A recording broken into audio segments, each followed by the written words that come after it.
السلام علیکم ورحمۃ اللہ تعالی وبرکاتہ۔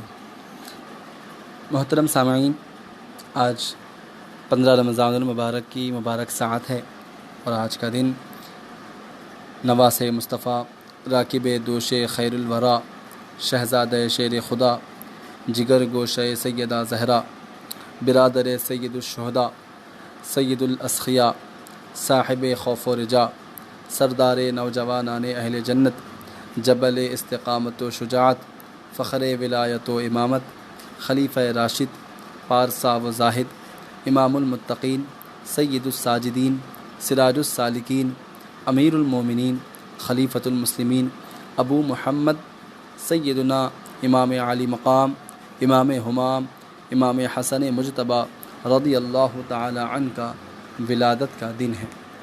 آج ہی کے دن امام حسن رضی اللہ تعالی عنہ کی ولادت باسعادت ہوتی ہے۔ آپ کی ولادت کے تعلق سے احادیث پاک مختلف طریقے سے مروی ہیں، بلکہ ولادت سے قبل بھی آپ کی بشارت دی گئی تھی۔ رسول اکرم نور مجسم صلی اللہ تعالی وسلم کی چچی جان حضرت سیدتنا ام الفضل رضی اللہ تعالی عنہا نے آپ سے اپنا خواب عرض کیا، یا رسول اللہ صلی اللہ تعالی علیہ وآلہ وسلم، آپ کے مبارک جسم کا حصہ میرے گھر آیا ہے۔ یہ سنتے ہی آپ صلی اللہ علیہ وسلم نے ارشاد فرمایا، تم نے اچھا خواب دیکھا، فاطمہ کے یہاں بیٹا پیدا ہوگا اور تم اسے دودھ پلاؤ گی۔ جب حضرت سیدتنا فاطمہ الزہرا رضی اللہ تعالیٰ عنہ کے یہاں حضرت سیدنا امام حسن مجتبیٰ رضی اللہ تعالیٰ عنہ کی ولادت ہوئی تو حضرت سیدتنا ام الفضل رضی اللہ تعالیٰ عنہ نے آپ رضی اللہ تعالیٰ عنہ کو دودھ پلایا تھا۔ اس طرح سے آپ کی ولادت سے قبل ہی آپ کی بشارت دے دی گئی تھی۔ امام علی مقام، امام ہمام، امام عرش مقام حضرت سیدنا امام ابو محمد حسن مجتبیٰ رضی اللہ تعالیٰ عنہ کی ولادت باسعادت 15 رمضان المبارک 3 ہجری میں ہوئی۔ آپ رضی اللہ تعالیٰ عنہ کا مبارک نام حسن، کنیت ابو محمد اور القاب تقی، سید، سبت رسول اللہ اور سبت اکبر ہے۔ آپ کو ریحانۃ الرسول بھی کہتے ہیں۔ امام اہل سنت اعلیٰ حضرت علیہ الرضوان نے یوں عرض کیا، کیا بات رضا اس چمنستان کرم کی، زہرا ہے کلی جس میں حسین اور حسن پھول۔ حضرت سیدنا انس بن مالک رضی اللہ تعالیٰ عنہ سے روایت ہے کہ امام حسن رضی اللہ تعالیٰ عنہ سے بڑھ کر رسول اللہ صلی اللہ تعالی وسلم سے ملتا جلتا کوئی بھی شخص نہیں تھا، اس لیے آپ کو ہم شکل مصطفیٰ بھی کہا جاتا ہے۔ امام حسن رضی اللہ تعالیٰ عنہ کے اوپر رسول اللہ صلی اللہ تعالی وسلم کی بڑی شفقتیں تھیں، چنانچہ نبی رحمت شفیع امت صلی اللہ تعالی وسلم کو سیدنا امام حسن مجتبیٰ رضی اللہ تعالیٰ عنہ سے جو محبت تھی اس کا اندازہ اس سے لگایا جا سکتا ہے کہ نبی کریم صلی اللہ تعالی وسلم حضرت سیدنا امام حسن مجتبیٰ رضی اللہ تعالیٰ عنہ کو کبھی آغوش شفقت میں یعنی مبارک گود میں اٹھائے تو کبھی دوش اقدس یعنی مبارک کندھوں پر سوار کیے ہوئے گھر شریف سے باہر تشریف لاتے، کبھی آپ رضی اللہ تعالیٰ عنہ کو دیکھنے اور پیار کرنے کے لیے سیدہ فاطمہ کے گھر تشریف لے جاتے، اور اس طرح سے ہمیشہ اپنے نواسہ اور اپنے شہزادے امام حسن رضی اللہ تعالیٰ عنہ سے شفقت کا کردار ادا کیا کرتے تھے۔ ایک مرتبہ حضور پاک صلی اللہ تعالی وسلم سیدنا امام حسن مجتبیٰ رضی اللہ تعالیٰ عنہ کو اپنے مبارک کندھے پر سوار کیے ہوئے تھے۔ ایک صاحب نے عرض کی، نعم المرکب رکبت یا غلام، یعنی اے صاحبزادے آپ کی سواری تو بڑی اچھی ہے۔ تو رسول اللہ صلی اللہ تعالی وسلم نے ارشاد فرمایا، ونعم الراکب ہوا، یعنی سوار بھی تو کیسا اچھا ہے یہ بھی دیکھو۔ سرکار اعلیٰ حضرت فرماتے ہیں، وہ حسن مجتبیٰ سید الاسخیاء راکب دوش عزت پہ لاکھوں سلام۔ امام حسن رضی اللہ تعالیٰ عنہ آپ کے بارے میں سرکار دو عالم صلی اللہ تعالی وسلم نے بڑے مناقب بیان فرمائے ہیں۔ چنانچہ سیدنا ابو بکر رضی اللہ تعالیٰ عنہ فرماتے ہیں، نبی کریم صلی اللہ علیہ وسلم ہمیں نماز پڑھا رہے تھے کہ حضرت امام حسن بن علی رضی اللہ تعالیٰ عنہ جو ابھی چھوٹے سے تھے تشریف لائے۔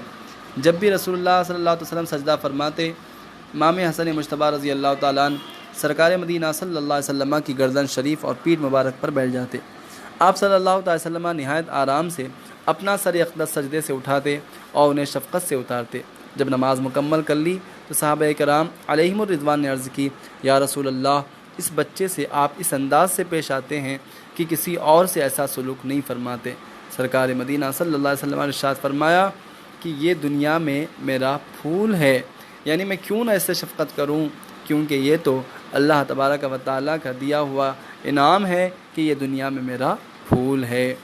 اسی لیے سرکار اعلی حضرت فرماتے ہیں، ان دو کا صدقہ جن کو کہا میرے پھول ہیں، کیجئے رضا کو حشر میں خنداں مثال گل۔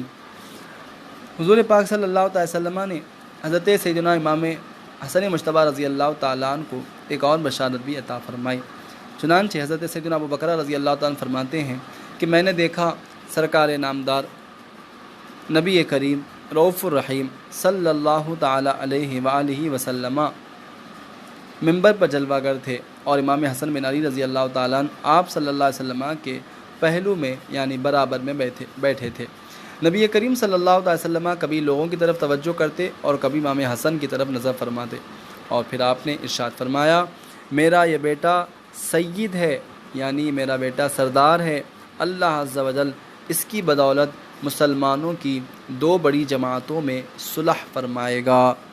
اس طرح سے حضرت سیدنا امام حسن مجتبیٰ رضی اللہ تعالی عنہ کے تعلق سے سرکار کے فرامین ہیں۔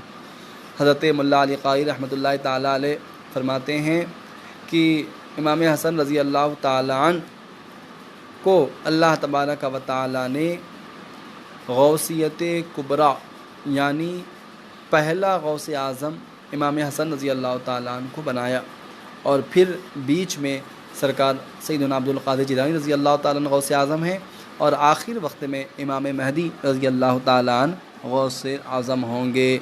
اس طرح سے پہلے غوث اعظم امام حسن ہیں، پھر سرکار غوث پاک سیدنا عبد القادر جیلانی رضی اللہ تعالیٰ عنہ ہیں، اور پھر بعد میں آخر وقت میں قیامت کے قریب امام مہدی رضی اللہ تعالیٰ عنہ غوث اعظم ہوں گے۔ سامعین، آپ کو ایک بات یہ بھی بتا دوں کہ حضرت سیدنا امام حسن رضی اللہ تعالیٰ عنہ خلیفہ راشد بھی ہیں، یعنی نبی کریم صلی اللہ علیہ وسلم کے بعد خلیفہ برحق و امام مطلق حضرت سیدنا ابو بکر صدیق رضی اللہ تعالیٰ عنہ ہیں، پھر حضرت عمر فاروق، پھر حضرت عثمان، پھر حضرت مولا علی، پھر 6 مہینے کے لیے حضرت امام حسن مجتبیٰ رضی اللہ تعالیٰ عنہ بھی خلیفہ ہوئے۔ ان حضرات کو خلفاء راشدین اور ان خلافت کو خلافت راشدہ بھی کہا جاتا ہے۔ اس اعتبار سے حضرت سیدنا امام حسن رضی اللہ تعالیٰ عنہ خلیفہ پنجم ہوئے۔ حضرت سیدنا برا بن عازب رضی اللہ تعالیٰ عنہ فرماتے ہیں کہ میں نے دیکھا کہ نور کے پیکن تمام نبیوں کے سرور صلی اللہ تعالیٰ علیہ وسلم امام حسن بن علی رضی اللہ تعالیٰ عنہ کو کندھے پر اٹھائے ہوئے ہیں اور بارگاہ الہی میں عرض کرتے ہیں، اے اللہ، میں اس سے محبت کرتا ہوں، تو بھی اس سے محبت فرما۔ گویا امام حسن رضی اللہ تعالیٰ عنہ سے محبت کرنے والا شخص اللہ تبارک و تعالیٰ کے اللہ کے رسول صلی اللہ علیہ وسلم کے محبوب سے محبت کرنے والا ہوتا ہے، کیونکہ امام حسن رضی اللہ تعالیٰ عنہ سرکار دو عالم صلی اللہ تعالیٰ علیہ وآلہ وسلم کے محبوب ہیں، اور آپ کو سرکار دو عالم صلی اللہ علیہ وسلم کی محبت حاصل ہے۔ امام حسن رضی اللہ تعالیٰ عنہ کی سخاوت بھی بہت عظیم ہے۔ حضرت سیدنا امام حسن رضی اللہ تعالیٰ عنہ کے پہلو میں بیٹھ کر ایک آدمی ایک بار اللہ عز و جل سے 10,000 درہم کا سوال کر رہا تھا، یعنی وہ پوچھ رہا تھا، اے اللہ، مجھے 10,000 درہم عطا فرما، 10,000 روپے عطا فرما۔ تو جیسے ہی آپ رضی اللہ تعالیٰ عنہ نے اس حاجت مند کی یہ دعا سنی تو فوراً اپنے گھر تشریف لائے اور اس شخص کے لیے 10,000 درہم بھجوا دیے۔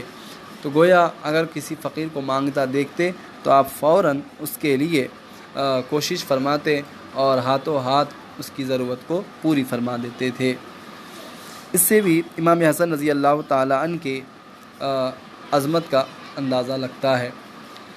سرکار سیدنا امام حسن مجتبیٰ رضی اللہ تعالیٰ عنہ سخاوت میں اس قدر آگے تھے کہ آپ نے 2 بار اپنے گھر کا سارا سامان اور 3 مرتبہ آدھا مال آدھا اسباب اللہ رب العزت کی راہ میں خرچ فرما دیا تھا، یعنی آپ اپنے گھر کا پورا مال، سارا کا سارا مال 2 مرتبہ اللہ کی راہ میں خرچ کیا، اور 3 مرتبہ آدھا کا آدھا مال اللہ کی راہ میں خرچ کیا تھا۔ اس طرح سے بھی آپ کی سخاوت عظیم ہوتی ہے۔ اسی لیے سرکار اعلیٰ حضرت نے فرمایا کہ آپ سید الاسخیاء ہیں اور آپ کی شان بڑی اعلیٰ ہے۔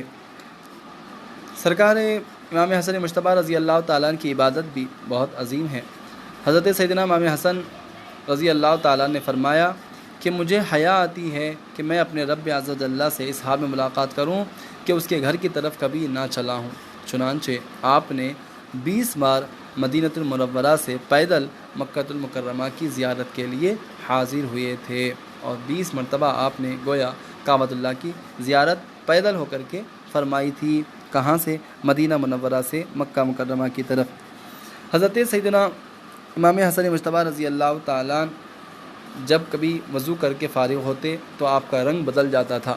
اس کی وجہ پوچھنے پر فرمایا کہ جو شخص مالک عرش یعنی اللہ عز و جل کی بارگاہ میں حاضری کا ارادہ کرے تو اس کا حق یہی ہے کہ اس کا رنگ بدل جائے، یعنی خوف خدا سے امام حسن رضی اللہ تعالیٰ عنہ کا رنگ بدل جایا کرتا تھا اور آپ کے چہرے پر خوف خدا کے آثار نظر آیا کرتے تھے۔ حضرت سیدنا امام عالی مقام امام حسن مجتبیٰ رضی اللہ تعالیٰ عنہ نے لوگوں کی خدمت اس انداز میں کی، اور آپ کی سخاوت کا اس انداز میں ہمیں واقعات ملتے ہیں کہ ایک موقع پر ایک باغ میں امام حسن رضی اللہ تعالیٰ عنہ ایک ایسے کالے غلام کو دیکھا جو ایک لقمہ خود کھاتا تھا اور ایک اپنے کتے کو کھلاتا۔ اس کے پاس ایک کتا تھا، وہ ایک لقمہ کھاتا اور ایک لقمہ اپنے کتے کو کھلاتا۔ آپ رضی اللہ تعالیٰ عنہ اس کے پاس تشریف لائے اور فرمایا کہ تمہیں اس بات پہ کس نے ابھارا ہے کہ تم کتے کو اپنے بات کا لقمہ کھلاؤ، یعنی جس طرح تم کھا رہے ہو، جتنے لقمے تم کھا رہے ہو اتنے ہی لقمے تم اپنے غلام کو بھی کھلا رہے ہو۔ اس نے عرض کی مجھے اے امام حسن، مجھے اس بات سے حیا اور شرم آتی ہے کہ خود تو کھاؤں لیکن اللہ کے مخلوق کو نہ کھلاؤں، مجھے یہ پسند نہیں ہے۔ آپ رضی اللہ تعالیٰ عنہ کو یہ بات بہت پسند آئی اور اس سے ارشاد فرمایا میری واپسی تک تم یہیں پہ ٹھہرنا، میں ابھی واپس ہو رہا ہوں۔ یہ کہہ کر آپ تشریف لے گئے اور پھر آپ اس باغ کے مالک کے پاس تشریف لے گئے اور اس سے وہ غلام اور باغ کو خرید کر فرمایا اور غلام کو فرمایا کہ غلام آج سے تو آزاد ہے اور یہ باغ میں تجھے ہبا کرتا ہوں اور میں تجھے دیتا ہوں۔ غلام بھی بڑا اللہ والا تھا، عقل مند تھا۔ اس نے فوراً عرض کی یا مولایا قد وہبت الحائط للذی وہبتنی لہو، یعنی اے میرے آقا میں اس باغ کو اسی کی رضا کی خاطر ہبا کرتا ہوں، اللہ کی راہ میں خرچ کرتا ہوں جس کی رضا کے لیے، جس رب کی رضا کے لیے آپ نے مجھے یہ عطا فرمایا، یعنی جیسے آپ نے اللہ کی رضا چاہ کر مجھے یہ عطا فرمایا میں بھی اسی رب کی رضا کے واسطے اس باغ کو اللہ کی راہ میں خیرات کرتا ہوں۔ اس طرح سے سرکار امام حسن رضی اللہ تعالیٰ عنہ کے یہ سارے مناقب احادیث طیبہ میں اور مختلف کتابوں کے اندر بیان کیے گئے ہیں۔ امام حسن رضی اللہ تعالیٰ عنہ کی بہت مشہور کرامات بھی ہیں۔ حضرت سیدنا نور الدین عبد الرحمن جامی رضی اللہ تعالیٰ عنہ فرماتے ہیں کہ امام عالی مقام امام حسن مجتبیٰ رضی اللہ تعالیٰ عنہ سفر کے دوران کھجوروں کے باغ کے پاس سے گزرے جس کے تمام درخت خشک ہو چکے تھے، پورا باغ خشک تھا یعنی سوکھا ہوا تھا۔ حضرت سیدنا عبداللہ بن زبیر رضی اللہ تعالیٰ عنہ بھی اسی سفر میں ساتھ تھے۔ امام حسن نے اس باغ میں پڑاؤ ڈالا، یعنی وہیں پر آپ رکے، اور خدام نے ایک سوکھے درخت کے نیچے آرام کے لیے آپ کے لیے بستر بھی بچھا دیا۔ حضرت سیدنا عبداللہ بن زبیر رضی اللہ تعالیٰ نے عرض کی اے نواس رسول، کاش اس سوکھے درخت پر تازہ کھجوریں ہوتی کہ ہم خوب سیر ہو کر کے اس درخت سے کھجوروں کو کھا لیتے۔ یہ سن کر حضرت سیدنا امام حسن مجتبیٰ رضی اللہ تعالیٰ نے آہستہ آواز میں کوئی دعا پڑھی جس کی برکت سے چند لمحوں میں دیکھتے ہی دیکھتے وہ سوکھا درخت کھجور کا سر سبز و شاداب ہو گیا اور وہ پورا ہرا بھرا ہو گیا اور اس میں تازہ تازہ پکی پکی کھجوریں بھی آ گئی۔ یہ منظر دیکھ کر ایک اونٹ ہانکنے والا کہنے لگا یہ سب جادو کا کرشمہ ہے۔ تو جب سیدنا عبداللہ بن زبیر رضی اللہ تعالیٰ نے جب سنا تو آپ نے اسے ڈانٹا اور فرمایا توبہ کر، یہ جادو نہیں بلکہ رسول اللہ کے شہزادے کی مقبول دعا کا اثر ہے۔ پھر لوگوں نے درخت سے کھجوریں توڑی اور قافلے والوں نے خوب کھائیں۔ اس سے معلوم ہوتا ہے کہ امام حسن رضی اللہ تعالیٰ عنہ کی کرامات بھی بہت مشہور ہیں اور بہت زیادہ ہیں۔ سامعین کرام، آج حضرت امام حسن مجتبی رضی اللہ تعالیٰ عنہ کے ولادت کا دن ہے۔ آپ تمام حضرات فاتحہ کا اہتمام فرمائیں اور امام حسن رضی اللہ تعالیٰ عنہ کی وسیلے سے اپنے لیے اور ساری امت کے لیے دعا بھی فرمائیں اور اس خادم کو بھی اپنی دعا میں یاد رکھیں۔ اللہ رب العزت ہم سب کو توفیق خیر سے نوازے۔ پھر ہوتی ہے انشاءاللہ ملاقات، تب تک اجازت۔ السلام علیکم ورحمۃ اللہ وبرکاتہ۔